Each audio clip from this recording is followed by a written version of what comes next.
வாழ்க்கையில் நாம் நினைக்கும் நல்ல காரியங்கள் தடையின்றி நிறைவேறவும் மனதிற்கு நிம்மதி தரும் செய்திகள் நம்மை தேடி வரவும் இஸ்லாமில் துவா மிக உயர்ந்த இடம் பெற்றுள்ளது. முஹம்மது நபி ஸல்லல்லாஹு அலைஹி வஸல்லம் அவர்கள் உபை இப்னு ரலியல்லாஹு அன்ஹு அவர்களிடம் அல் குர்ஆனில் மிக மகத்தான வசனம் எது என்று கேட்டார்கள்.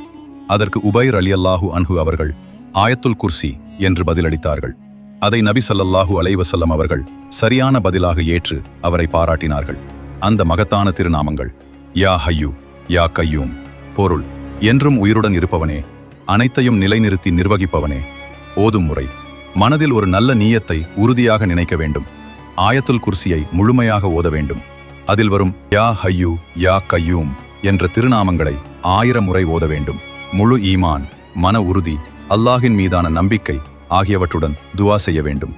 அல்லாஹ்வின் திருநாமங்களை கொண்டு செய்யப்படும் துவா ஒருபோதும் வீணாகாது. கவனிக்க வேண்டியவை: உடல் மற்றும் உள்ள தூய்மையுடன் முழு செய்து அமர்வது சிறந்தது. உறுதியான நம்பிக்கையுடன் துவா செய்ய வேண்டும்.